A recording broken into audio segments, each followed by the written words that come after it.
आवाज आ रही है। देखो भाई, अपन ने पहला टॉपिक पूरा पढ़ लिया है। अब कौन सा टॉपिक पढ़ रहे हैं अपन? दूसरा टॉपिक। पहला टॉपिक पढ़ा कौन सा? वर्ण विचार। वर्ण विधान पढ़ लिया। पूछ लेता हूँ मैं इधर से। आपसे शुरुआत करते हैं, बताओ हिंदी में स्वर कितने? हिंदी में स्वर कितने? 11। मैडम इधर से बताओ व्यंजन कितने? 33। कुल वर्ण कितने? आप आए नहीं, मूल वर्ण की संख्या 44। बताओ हिंदी में अयोगवाह कितने? अयोगवाह है अंग और अह दो होते हैं। हिंदी में द्विगुणी कितने? द्विगुणी कौन कौन से? ड और ढ। कितने गुणी है? दो गुणी है। सर दो गुणी क्यों हो गया? क्यों हो गया बताओ दो गुणी? अरे दो गुण वाले हैं। कितने गुण वाले हैं? दो गुण वाले। एक वाला, एक गुण तो वाला कौन सा हो गया अपना? एक गुण तो केवल ड और ढ जिसमें नुक्ता नहीं लगता, और दूसरा गुण जिसमें ड ढ इसमें क्या लगता? नुक्ता लगता। जिसमें नुक्ता नहीं लगता उसकी शुरुआत किससे होती है? शुरू से होती है। यानी किसी वर्ण को लिखा से आपको लिखना है ढोलक। क्या लिखना है? ढोलक। तो ढोलक लिखेंगे तो ढोलक में क्या लिखेंगे आप? ड। नुक्ता नहीं आएगा। क्या नहीं आएगा? नुक्ता नहीं आएगा। इसका मतलब देख लीजिएगा, वापस बता दूं मैं आपको।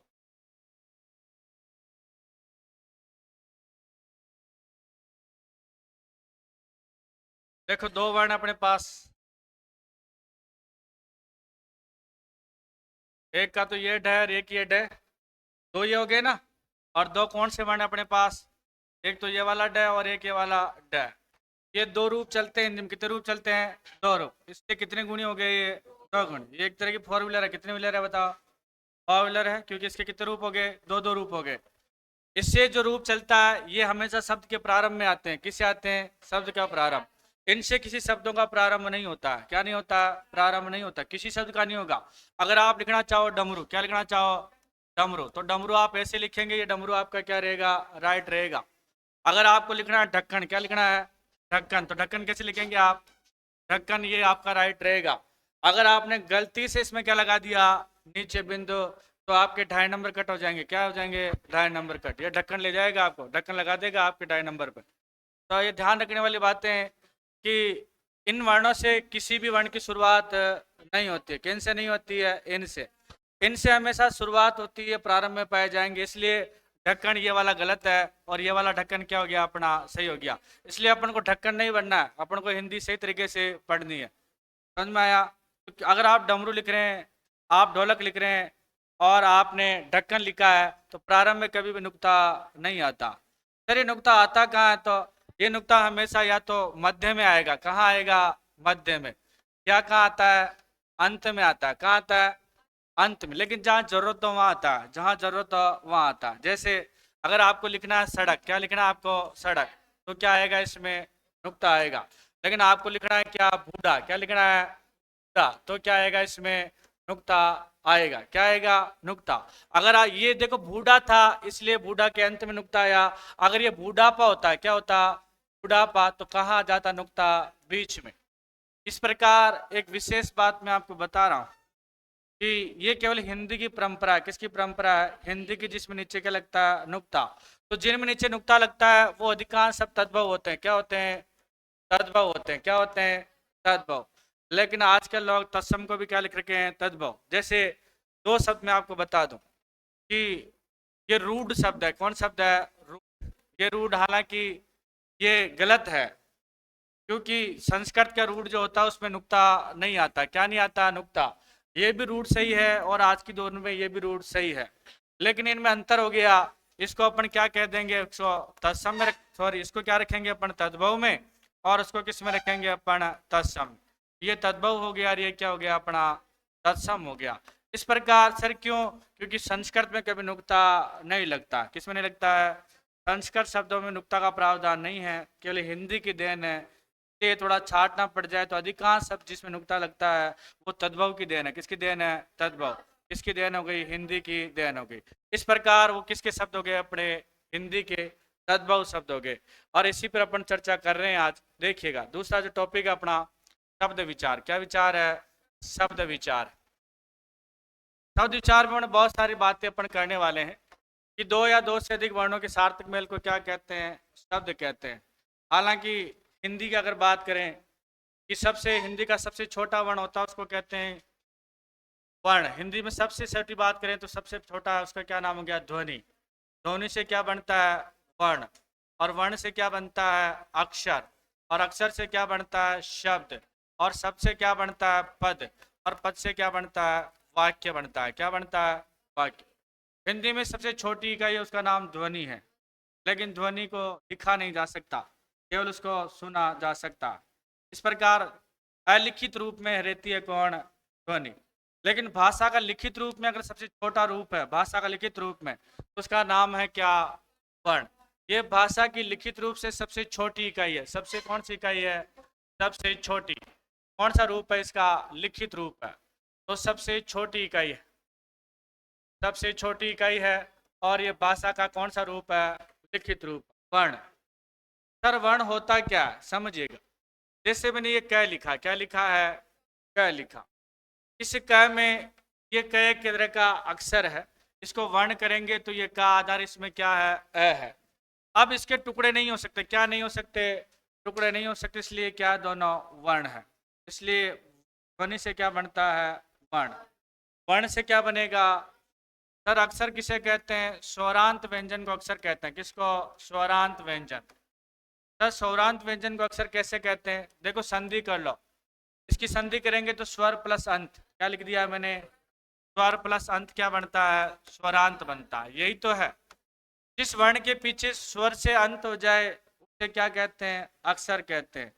यानी एक ही झटके में जिस शब्द जिस वर्ण का उच्चारण हो जाता है उसे क्या कह देते हैं? अक्षर। जैसे खा, पी, या। बारखड़ी के जितने भी वर्ण होते हैं वो सारे क्या होते हैं? अक्षर होते हैं। क्योंकि क बोलोगे तो क्या आएगा उसमें? अ मिला हुआ। अगर आप का बोलोगे तो क्या मिला हुआ है? आ मिला हुआ। की बोलोगे तो क्या मिला हुआ? इसमें की मिला हुआ। अगर आप कु बोलोगे तो क्या मिला हुआ? ऊ मिला हुआ। इसलिए बारखड़ी के जितने भी अक्षर होते हैं, जितने भी वर्ण होते हैं वो सारे क्या होते हैं? अक्षर। क्योंकि क्या मिल रखा है उसमें? स्वरांत व्यंजन। इसलिए आप एक झटके में जो भी वर्ण बोलते हो वो सारा क्या बोलते हो आप? अक्षर। कहते हैं ना खा, पी, जा, आ, ना, ऐसे बोलते हैं। तो आपने क्या बोला है? अक्षर बोला। अक्षर से क्या बनता है साहब? शब्द बनता है। जब दो या दो से अधिक अक्षर आकर मिल जाए तो किसका निर्माण हो जाएगा? शब्द का। जैसे एक शब्द है रा, क्या हो गया? रा। रा एक तरह का क्या है? शब्द है। इसी प्रकार एक शब्द क्या हो गया? म। ये दोनों अक्षर है। ये दोनों क्या है? अक्षर है। क्योंकि र में आ मिला हुआ है, इधर म में अ मिला हुआ। अगर मैं इन दोनों को जोड़ दूं और एक ही शिरोरेखा में रख दूं तो ये क्या बन जाएगा? राम। राम क्या हो गया? एक तरह का शब्द हो गया। क्या हो गया? शब्द। उसी प्रकार एक शब्द एक अक्षर है क, एक है म, एक है ल। ये तीनों अलग अलग हैं तो अक्षर हैं। क्या है? अगर हम इन तीनों को जोड़ दूं तो शब्द क्या बन जाएगा अपना? कमल। कमल क्या हो जाएगा? एक शब्द हो जाएगा। क्या हो जाएगा? शब्द। अकेला रहेगा तो अक्षर रहेगा, और आप एक शिरोरेखा में जोड़ दो तो क्या बन जाएगा? शब्द। लेकिन शब्द के लिए दो या दो से अधिक अक्षर होना जरूरी है। दो हो गया तो राम हो गया, दो से अधिक हो गया तो कमल हो गया। अगर आप लिखेंगे तुलसीदास, कितने अक्षर हो गए उसमें? 5 अक्षर हो गए। तो क्या एक तरह का शब्द है। क्या है? शब्द है। उसके बाद सबसे क्या बनता है हिंदी में? पद बनता है। क्या बनता है? पद बनता है। सर ये पद क्या है? देखो, जैसे तब लिखा मैंने राम ने सीता को देखा। सीता को देखा। किसको देखा? राम ने सीता को देखा। इस वाक्य में 2-3 पद हैं। कितने पद हैं? 2-3 पदों से वाक्य बना। जैसे अगर ये राम अकेला था तो शब्द था। क्या था? शब्द था। इस राम को मैंने उठाकर किस में डाल दिया?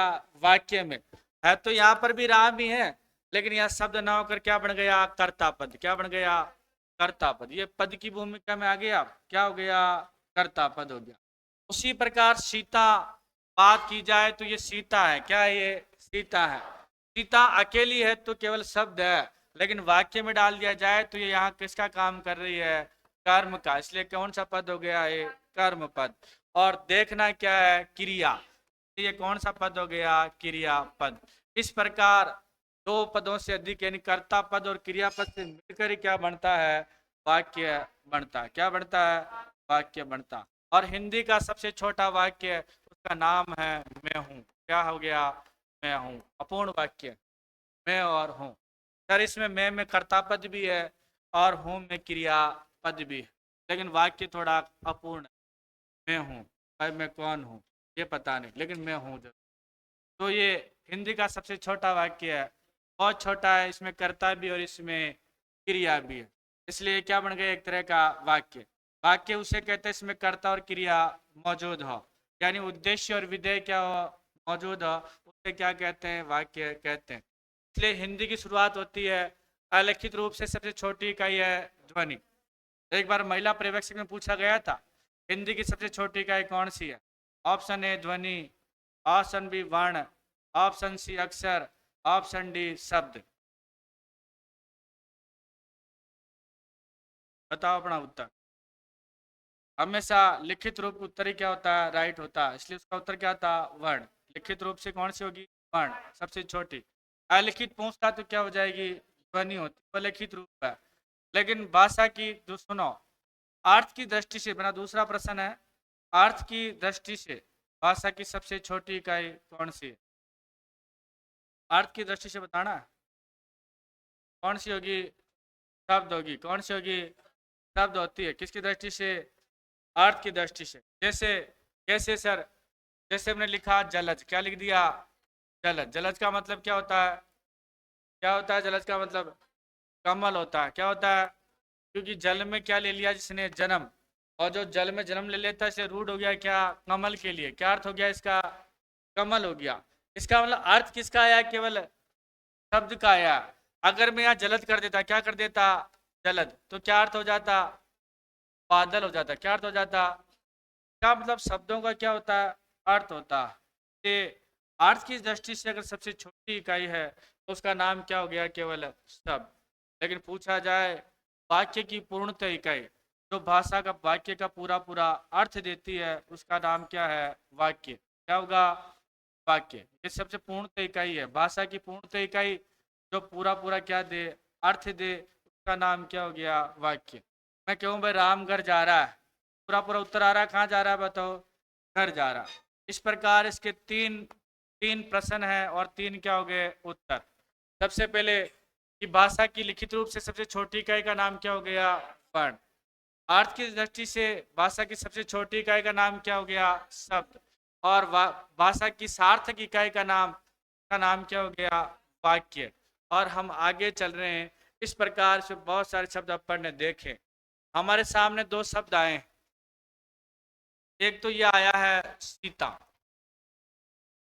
जो मैंने लिखा है अभी, और एक ये वाली सीता भी होती है। सीता दो है भाई, कौन सी सीता राइट है? ऊपर वाली। क्या अर्थ है ऊपर वाली का? हाँ, कौन सी सीता? ऊपर वाली। कौन सी सीता को तुम जानते हो? ऊपर वाली को जानते हो या नीचे वाली को? राम वाली सीता को जानते हो? कौन सी है इसमें राम वाली? ऊपर वाली है। श्योर? इस सीता का मतलब क्या हुआ? जानकी। क्या हो गया? जानकी। जानकी कौन? राजा जनक की पुत्री जानकी हो गया, सीता माता हो गई। लेकिन इस सीता का मतलब क्या है? इस सीता का मतलब होता है मिस्री। क्या अर्थ होता है? मिस्री। दो अर्थ हो गए। एक सीता का मतलब होता है जानकी, और अगर मात्रा छोटी कर दी जाए तो इस सीता का मित्र क्या हो जाता है? मिस्री हो जाता है। क्या हो जाता है? मिस्री हो जाता है। इसलिए सीता के दो अर्थ हैं। देखो ये हिंदी है तो ये भी सीता पढ़ोगे तो, और पढ़ोगे तो ये भी क्या है? नाम तो है ना, ये सेम है, लेकिन एक में मात्रा छोटी और एक में मात्रा बड़ी। बड़ी होते अर्थ अलग हो गया और छोटी होते अर्थ, यहाँ तो टिमकी का ही अर्थ चेंज हो जाता है। आपने नुक्ता लगा दिया उसका अर्थ अलग हो गया, नहीं लगाया उसका अर्थ अलग हो गया। इस प्रकार के शब्दों को हिंदी में क्या कह सकते हैं? इस प्रकार के शब्दों को हिंदी में कहते हैं क्या? शब्द में कहते हैं। पढ़ने में रहेंगे एक जैसे, लेकिन अर्थ क्या रहेंगे इनके? अलग अलग। तो मैं याद कराता रहता हूँ साथ साथ। तो सीता मात्रा बड़ी आए तो क्या अर्थ होगा? जानकी। और सीता छोटी आए तो अर्थ क्या होगा? मिस्री अर्थ होगा। क्या होगा? मिस्री। चलिए अब हम आगे चलते हैं, समझो। हिंदी के शब्दों का वर्गीकरण चार आधारों पर किया जाता है। कितने आधारों पर किया जाता है? चार। सबसे पहले उत्पत्ति, स्रोत या इतिहास के आधार पर। इसके आधार पर पढ़ रहे हैं अपन, उत्पत्ति, स्रोत और इतिहास के आधार पर। इस आधार पर चार भागों में बांटा गया है। कितने भागों में बांटा गया है? चार भागों में। एक का नाम क्या हो जाएगा? तत्सम। दूसरे का नाम क्या हो जाएगा? तद्भव। क्या हो जाएगा? तद्भव। और तीसरे का नाम क्या हो जाएगा? देशज। और चौथे का नाम क्या हो जाएगा? विदेशज। तत्सम, तद्भव और देशज, और क्या हो जाएगा? चौथा है अपना कौन सा? विदेशज। यानी उत्पत्ति, इतिहास और स्रोत के आधार पर तत्सम, तद्भव, देशज और विदेशज। सर ये इतिहास के आधार पर है, क्यों? क्योंकि हमारे प्राचीन समय में सबसे पहले भाषा चलती थी, उसका नाम था वैदिक संस्कृत। कौन सी? उसके बाद आई थी लौकिक संस्कृत। कौन सी आई थी? उसके बाद आई थी अपनी पाली भाषा। कौन सी? पाली के बाद आई थी प्राकृत भाषा। कौन सी? प्राकृत भाषा के बाद आई थी अपभ्रंश भाषा, और अपभ्रंश भाषा के बाद आई थी, और हिंदी भाषा आई थी लगभग 1000 ईस्वी के आसपास। 1000 ईस्वी के, यानी 11वीं सदी में आई थी। अभी सदी कौन सी चल रही है? 21वीं सदी। और इसमें भी बहुत सारी भाषाओं का क्या हो चुका है? ग्रहण हो चुका है। इस आधार पर तत्सम, तद्भव, देशज और विदेशी कितनी भाषाओं में आ गया? 4। तत् और सम, दो अर्थ है, तत् और सम। तत् का मतलब क्या होता है? उससे। क्या होता है? और सम के मतलब क्या होती है? समान के समान। सॉरी, तत् का मतलब क्या होता है? उसके। और सम का मतलब क्या होता है? समान। सर किसके समान? संस्कृत के समान। किसके समान हो जाए? संस्कृत के समान कोई शब्द हो जाए उन्हें क्या कहेंगे अपन? तत्सम।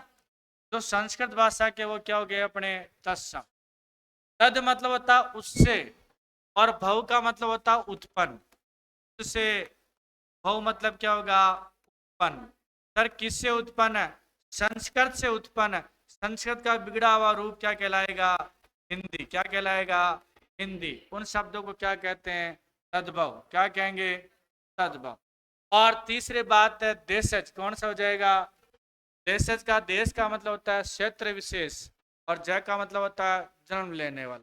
तो वो क्षेत्र विशेष से जो लोग जो जन्म ले लिया है वो शब्द कैसे हो जाएंगे आपके? देशज। कौन कौन से मैं बताऊंगा। और विदेशज, जो विदेशी भाषाओं से आकर यहाँ मिल गए हैं, विदेश में इसने जन्म ले लिया और यहाँ आकर मिल गया है, वो शब्द कौन से कहलाएंगे अपने? विदेशज।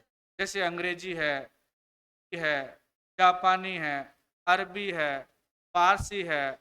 इस प्रकार के जो शब्द है वो कौन से हैं? अपने विदेशी हैं। इतिहास के आधार पर क्या प्रकार के शब्द हिंदी में चलते हैं? एक तो शब्द संस्कृत के, कौन से?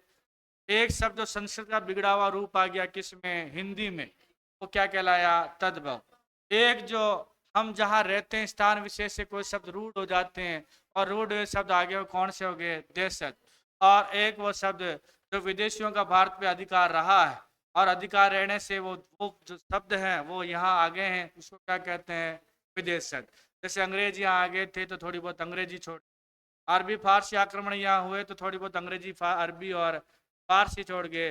विदेशी प्रभाव से अपने चीनी और जापानी वाले शब्द भी आकर मिल गए हैं, इसलिए हिंदी का शब्द भंडार बहुत बढ़ गया। इसलिए हिंदी में हम 4 शब्द पढ़ते हैं। संस्कृत वाले भी संस्कृत का बिगड़ा हुआ रूप, हिंदी वाले तद्भव, और क्षेत्र वाले और विदेशज वाले। इस प्रकार कितने शब्द चलते हैं? 4 प्रकार। तत्सम, तद्भव, देशज और विदेशज। समझना इनको। सबसे पहले बात करें किसकी अपन? तत्सम। तत्सम को शॉर्ट में कहते हैं तो कौन सी भाषा के शब्द होंगे? संस्कृत भाषा के। दूसरी बात अपन करेंगे किस भाषा की? तद्भव भाषा की। और तद्भव भाषा बोले तो कौन से शब्द होंगे अपने? हिंदी भाषा के।